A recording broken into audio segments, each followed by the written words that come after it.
Hello, this is For the Record, a series of conversations among the Archival Studies faculty of the University of the Philippines School of Library and Information Studies. In each episode, we look at issues and experiences with records in our everyday life. I'm Nathan Isip, and with me is my fellow host, Dr. Iyra Buenrostro-Cabbab. For this special episode, we have also stolen some hosts from our other programs. You might recognize Professor Johann Frederick Cabbab and Professor Jason Perez from Faculty Room, and Mr. Dridge Paul Reyes from Coffee Break.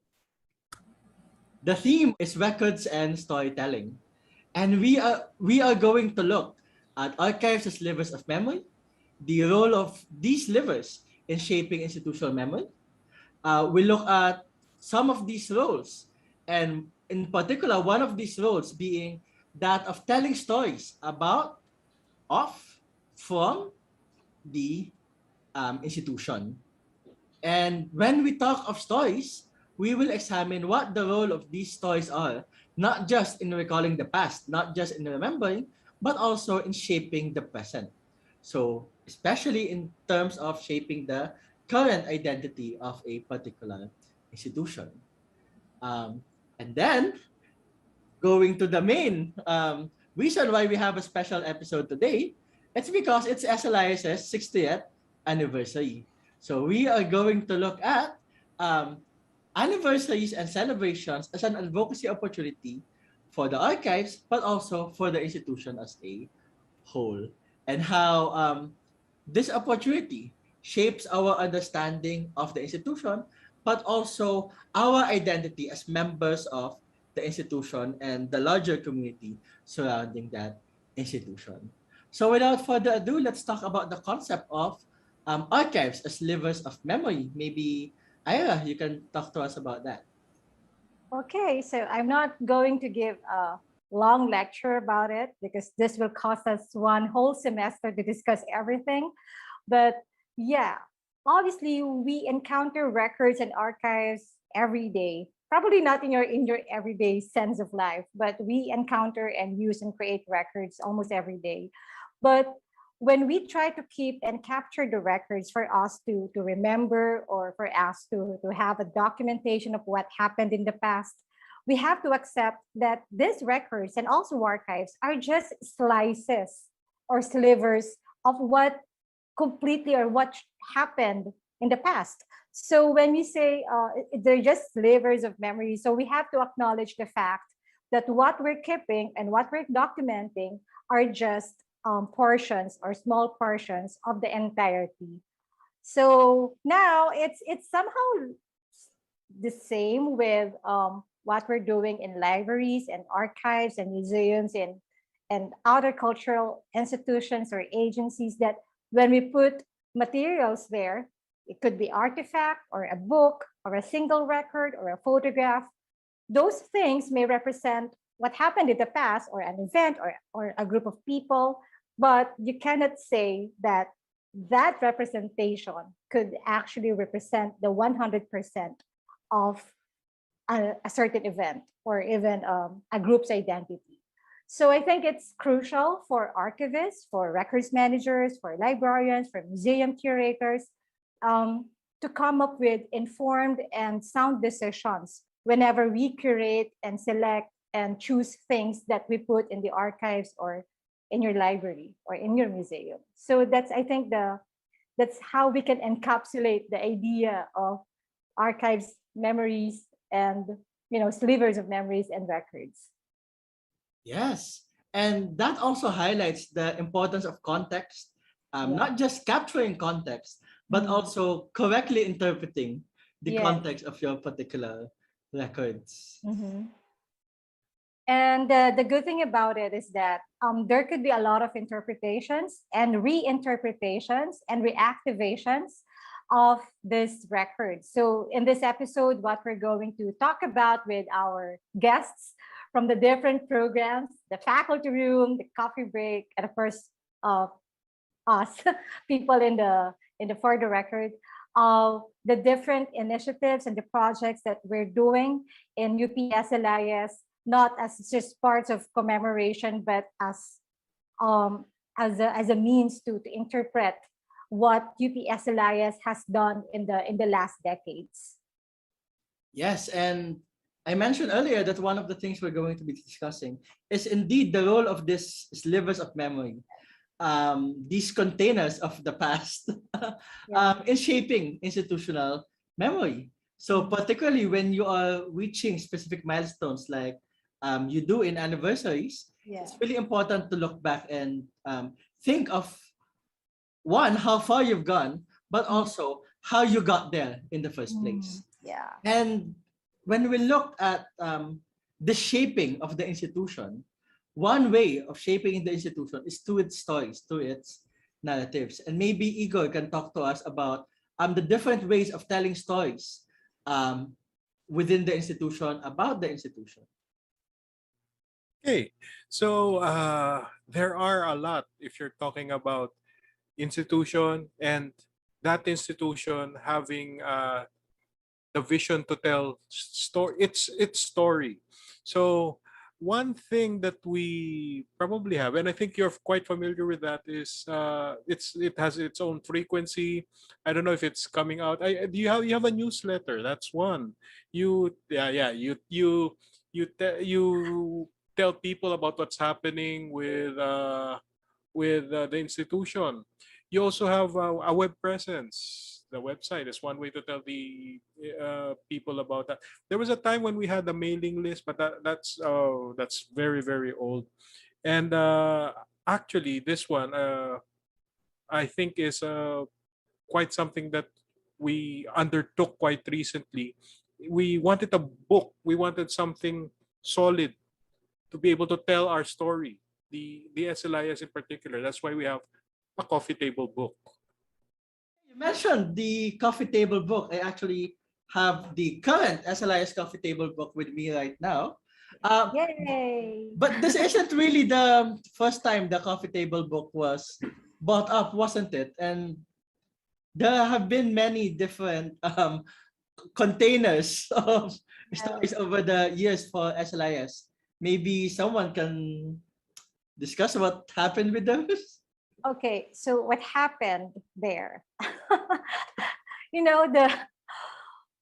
The story of that coffee table book is really long. It's a decade-long story because we started conceptualizing and doing this coffee table book in 2011. But I think the planning started in the late 2010 as part of the preparation for the 50th anniversary of UP SLIS then. So the dean during that time was Dean Igor. So I remember clearly when he was laying down the plans for the 50th anniversary. And then one of our lecturers, Professor Danny Santos, hello Sir Danny, he was the one teaching research methodologies in the graduate level at that time. He proposed that why not have something tangible that would tell the stories of UP SLIS from like 1914 up to 2011 at the time. So we said, oh yeah, that's a great idea. And it was the first time that a coffee table would be published about SLIS. So we were all excited. So Professor Danny Santos, it was Professor Danny Santos's idea. And then he was with the former Dean, Rosalie Federon. And then they're the ones who were initially planning to do it. And then apparently they needed another person. So, so you already could have guessed who the other person was. So it was me. So they said that we needed a full-time faculty who would oversee the operations, the research, and also the actual publication of the coffee table book. So actually we were targeting to release that in 2011, but it didn't happen because of a lot of things. Jonathan said that there are a lot of containers of memories and stories, and that was true. We really had high hopes that we could find like a lot of photographs, a lot of stories and narratives. But when we look at the photo collection of the UP SLIS, we found out that, yeah, we do have a collection of photos, But the problem was the description and establishing the context. So it was it was quite difficult. So it was like a full semester of doing photographic research, but it was not just research because we had to do some, not restoration, but the some mending and some preservation techniques on the photos themselves, because some of them were not in good condition anymore, and then some of them were put in photo albums, and so so so we had to spend like more than 2 semesters to gather all the materials and also to do research and reach out to different alumni to contribute photographs that they were keeping in their own collection. So the research itself was difficult. Reaching out to different people to give their own photographs was another challenge. And the more challenging part was identifying people on the actual photographs, because we had to provide description. So the timeline, or even the stories or the narratives that would be contained in the actual coffee table book, evolved. So it was drafted by Professor Daddy Santos, by Professor Federon, and then I also oversaw the actual narrative that was put there. So it was I don't know. So when we decided, okay, probably we cannot publish it in 2011, maybe in 2012, and then in 2013, 14, and then it dragged on. But I'm really happy that finally, and the 60th anniversary, so it's there, and we're so happy that we pulled other people to help us finish this coffee table book finally. So yeah. Yes, if I remember correctly, we just to give credit where credit is due. Other than Sir Danny, Dean Faderon, Ma'am Iyra, I was included also specifically for Yes. the layout of the material. And before me, there was even Professor And M. email, yeah. Yeah, M. Maria Maura Salang. She's one of them. It was mentioned about the container, the format also. To give you an idea of what happened, we actually had around 8 major drafts. Yeah. And Ma'am Ira mentioned it that it constantly evolved through the years. It's about we were averaging about one draft a year, because why did we have that? We found it hard to tell the story of SLIS. Yeah. So I think as part of our discussion, we were talking about narratives. And what I could say, given this experience, is there are times when there is a disconnect between the vision of how you're going to tell your story and the materials that are available. Oh my God! That was bad. That was bad because here's Sir Danny, here's Mom Fads, here's Mom Ira. We want this story to tell this story, but yeah, let's collect materials. Let's do the necessary ways of scanning them, and then when we looked at the two of them together, there's a disconnect. One particular example that I can cite, and that has been a problem for the past couple of drafts that when you talk about sheer number of pictures, one of the most common theme that we saw was graduation pictures. So if you look at all of them, we had a lot of graduation pictures, and we had the dearth of others for other events. Yes. Yes, Yeah. so I think that was one of our main problems. You cannot have a coffee table book full of graduation Graduation pictures. photos. That's a Yeah, yearbook. that's not a good thing to have. So it took about 4 or 5 drafts for us to be able to figure that out. I even had to have ask Rina Cruz, one of the daughters of the late Dean MDPC, Maria Divina Pascua Cruz, to help us out because she grew up in SLIS. She knows how. But yeah, that draft also is one. There were a lot of things lacking. We needed something really to be able to connect it all together and tell the story. Speaking of telling stories, now that reminds me that really stories are not just in the records, but there's also these oral narratives. But I think that would be for a completely different episode. Yeah, it's literally been a decade in the making, and it Yes. surfaces one of the arguably one of the most important functions of archives and record keeping, which is that of access. You are keeping records not just for the sake of keeping records, but because of a certain purpose, because of certain values. And in the context of institutions, it's really important to understand why we are collecting records and also what records are we collecting. So, like you mentioned, if we only have graduation photos, what you're documenting is the graduation itself. You are not documenting the institution. So it's really important to have that understanding of what narrative you are trying to form. And another thing as well, aside from that, because usually publishing these photographs and these narratives would just be an afterthought. When you're creating the photographs, actually you were just taking photos, right? It's a graduation, it's a commencement exercise. You'll be taking photos.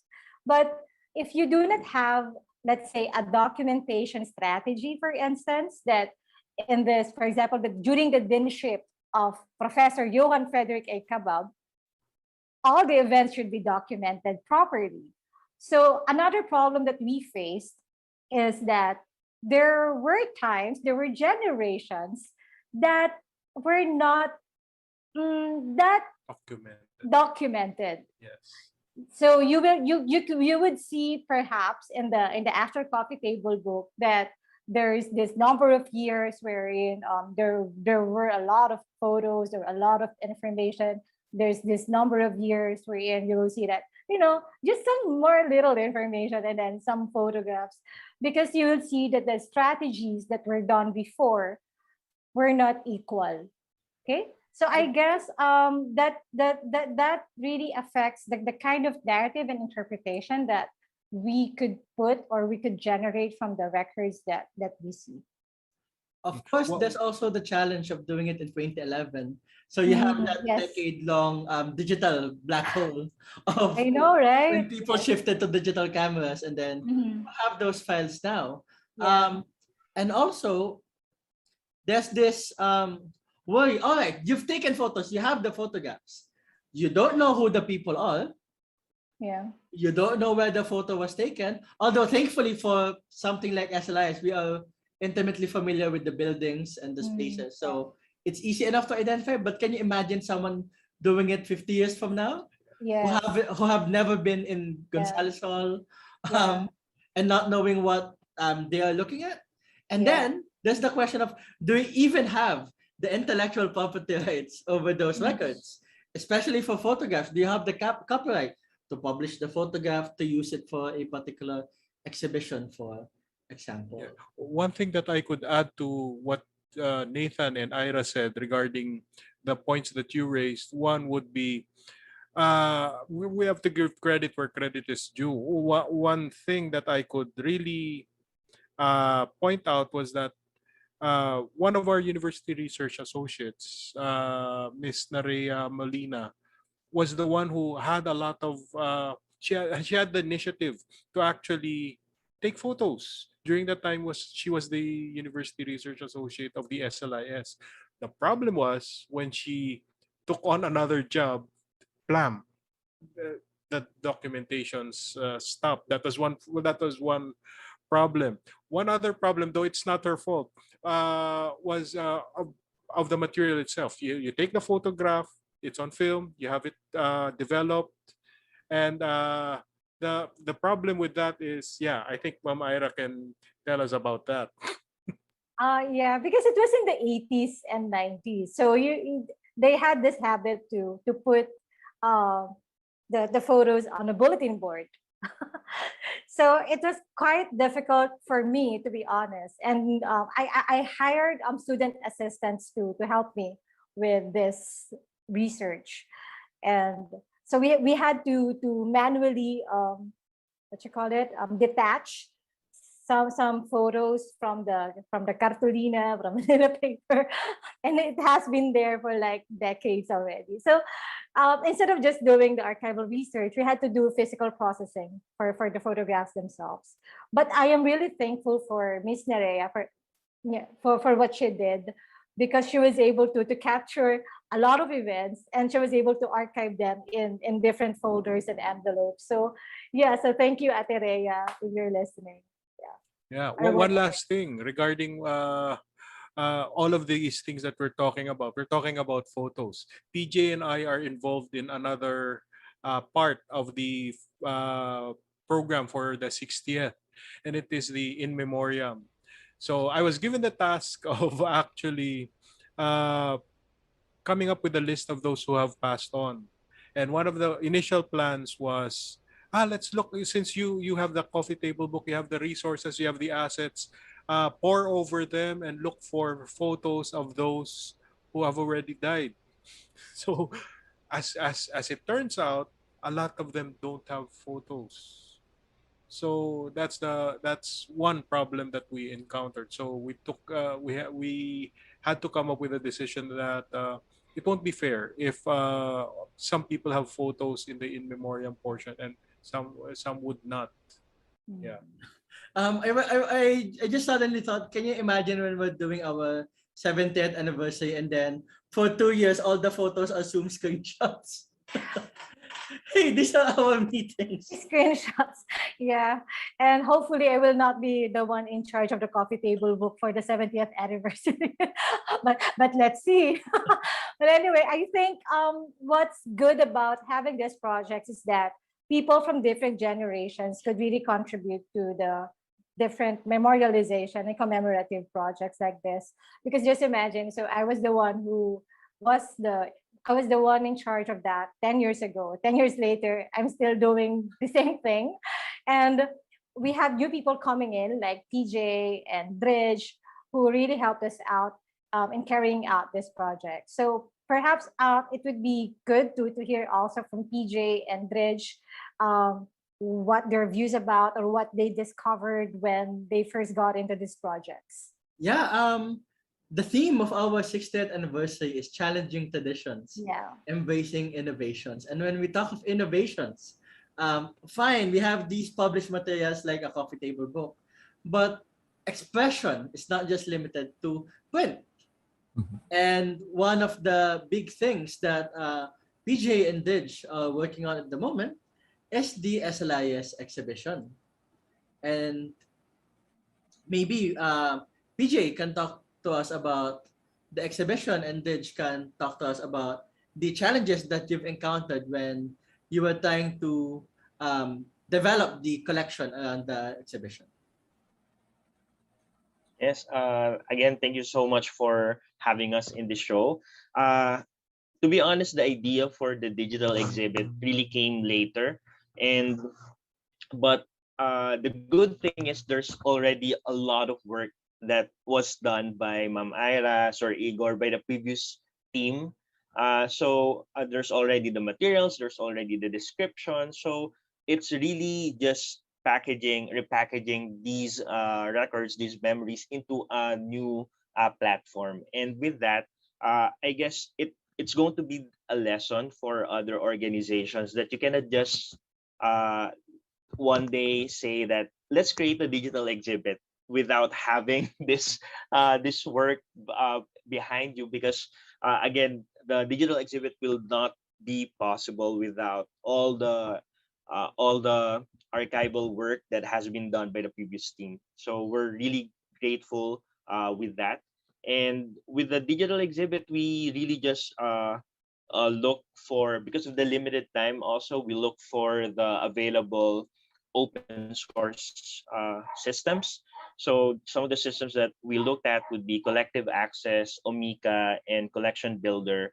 And then we decided to just settle on Collection Builder because of its power in presenting engaging collection. And also, aside from that, it's not just showcasing the records as a like like a what do you call this, like a catalog of photographs, but it also allows you to create pages, or what they call as interpretive pages, so that you have a way to present or curate and develop the narrative of your collection. So in that way, we can still give justice to the coffee table book on how it can be presented in a new environment, in a digital environment. Yeah, so do check out our exhibition down below. And as PJ mentioned, we really had to work with the records that we have, and a big chunk of the work done when it comes to the digital side of building the collection was done by Dridge. And maybe you can talk to us about what you did and the challenges that you've encountered.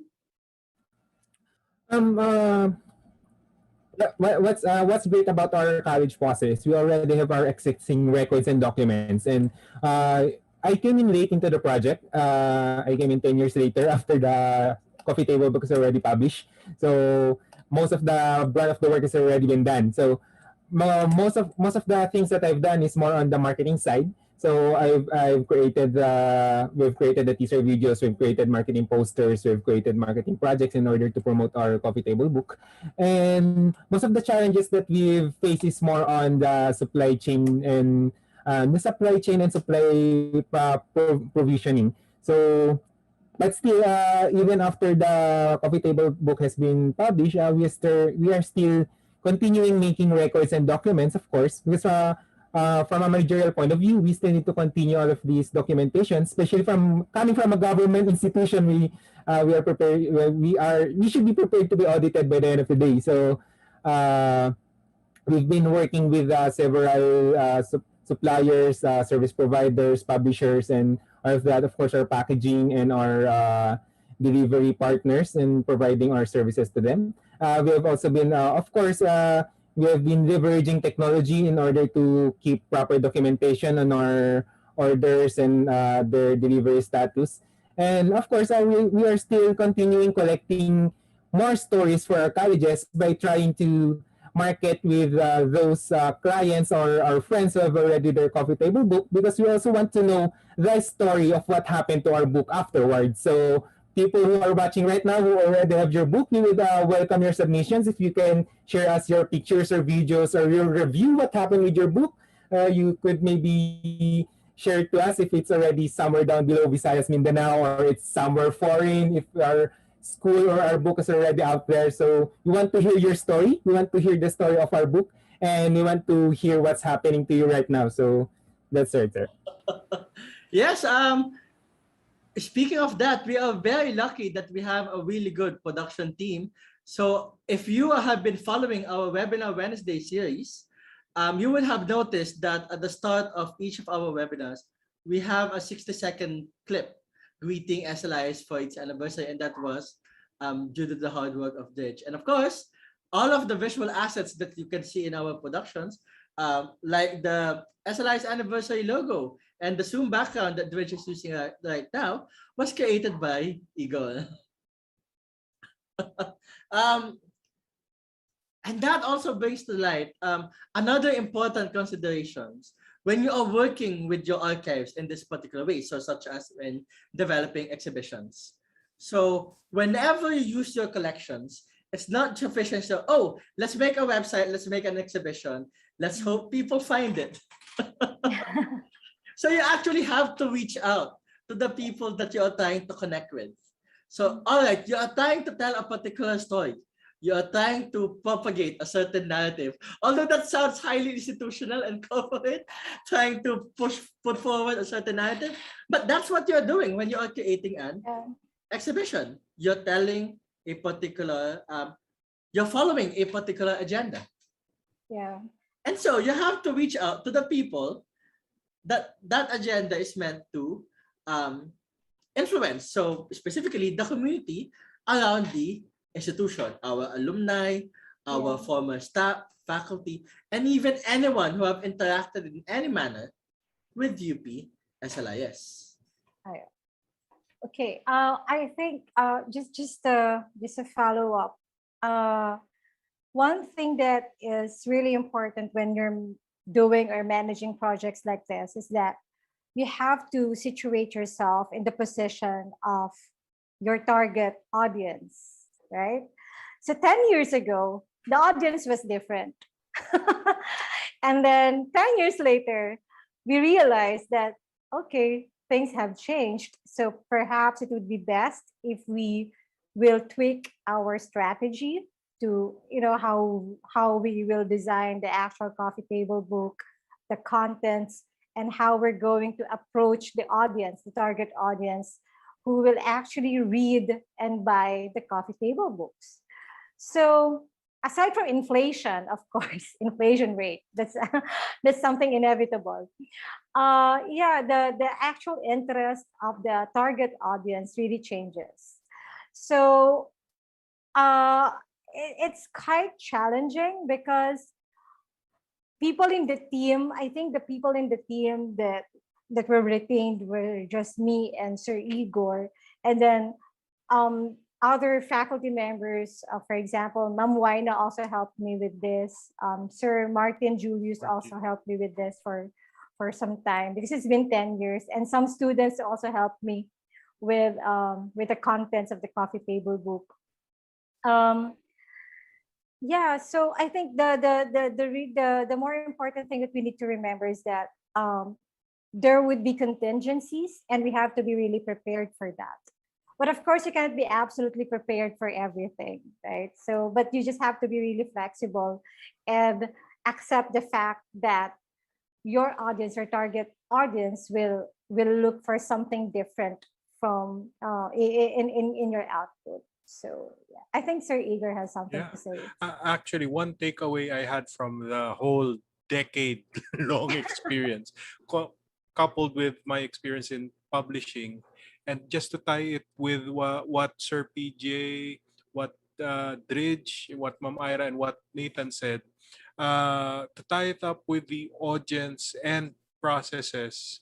Yeah. One thing we will have to remember would probably be, but it would be a discussion for probably another episode of yours.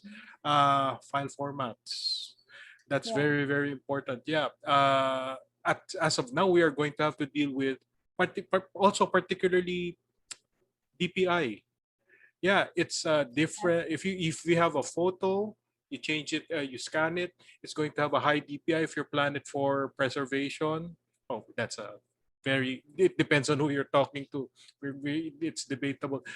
It has a different DPI for print. So if you're talking about print, it's only going to be 300 DPI or 150, or even for 300 for colored magazines, 150 for newspapers, and if it's for web, I think it's 96 or 72.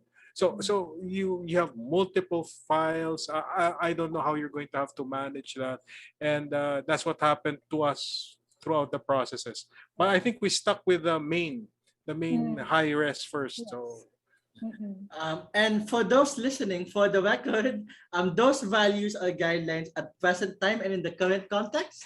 So don't take them as gospel, especially if you're watching this a year from now, 2 years from now. And that's the thing, things change. Yeah. So if you think of Schellenberg talking about the primary and secondary value of records, those secondary values, those uses, those applications change over time. The people using the archives will change over time. If you have a particular mind, oh, I'm going to capture this record because I plan to make an exhibition 10 years from now. And it might turn out that 10 years from now, everyone is in 8K displays and they can't see a thing of your previous records. But then again, there's also the perspective that it's better to have a record than not have one at all. For example, back in the early 2000s, a lot of people were shifting to cell phones with 0.7, 0.5 megapixel cameras. But they are taking photos. They are capturing memories. Yeah. So who are we to say that those memories are less important than high definition versions? Because those are still valid narratives. But of course, they will impact how we are able to use the records and how we are able to shape these particular narratives. And at the end of the day, that's what we are doing.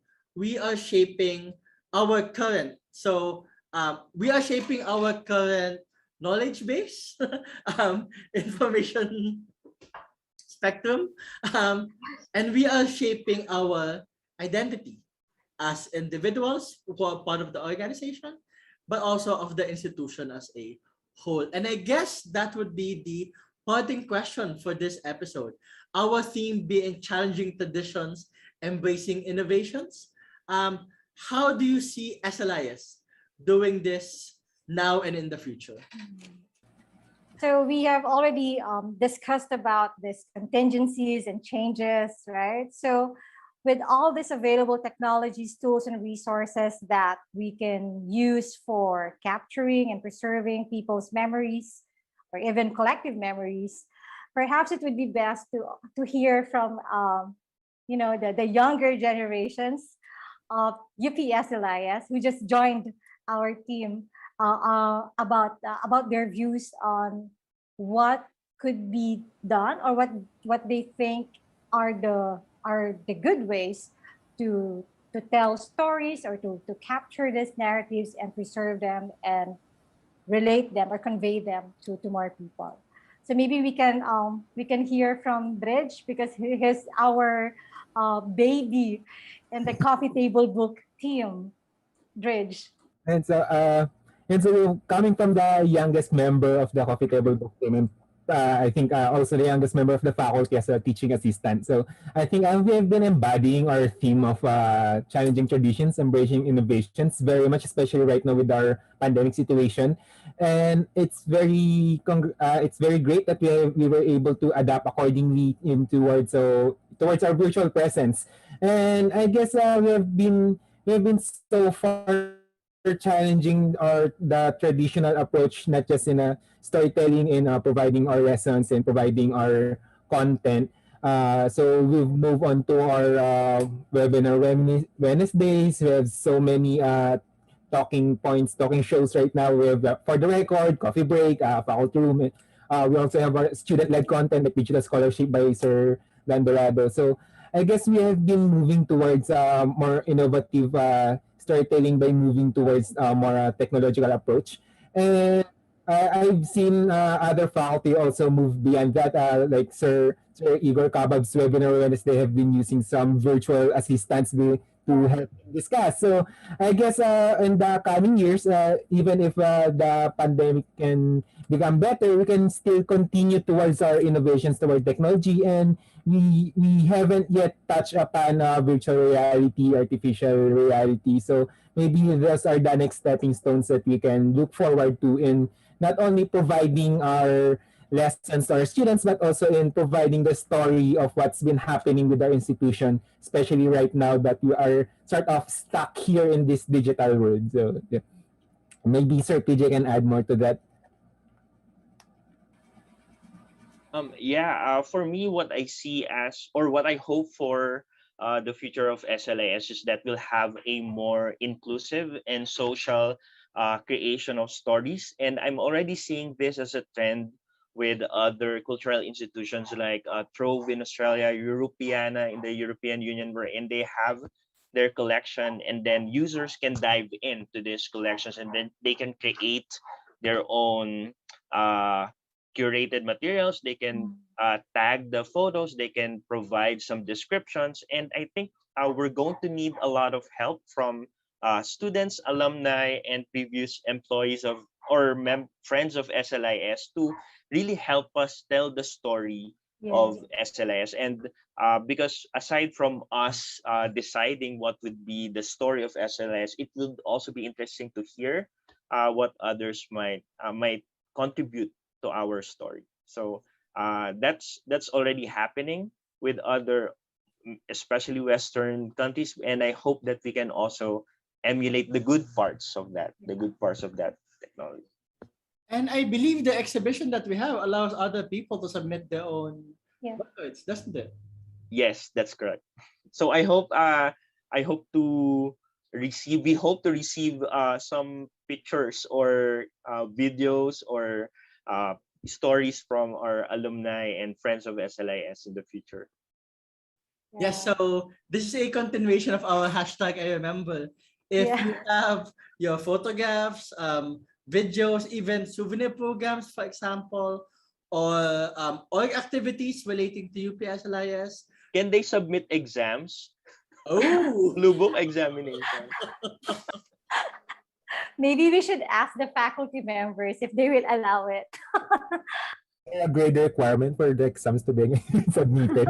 well, maybe we can use those kinds of records in the future and then say, oh, can you remember the game show style of can you answer this like a fourth grade student?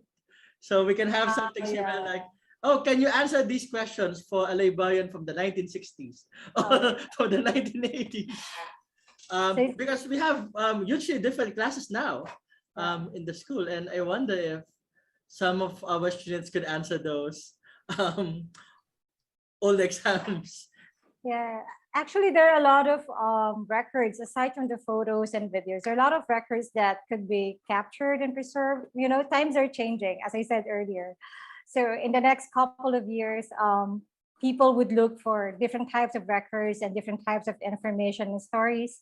And the thing about this memory projects that the UP SLIS has been doing is that we're not telling the story. We are not just telling the story of UP SLIS itself, but we're telling individual stories of members or the family members of UP SLIS. So you always remember that. So we are a big family here in UP SLIS. We're not just an academic institution granting degrees, NLIS and BLIS to our students, but we are a big family here and we have a shared identity, we have a shared culture, and most importantly, we have a lot of shared stories to be discussed and to be passed on to different generations of our alumni.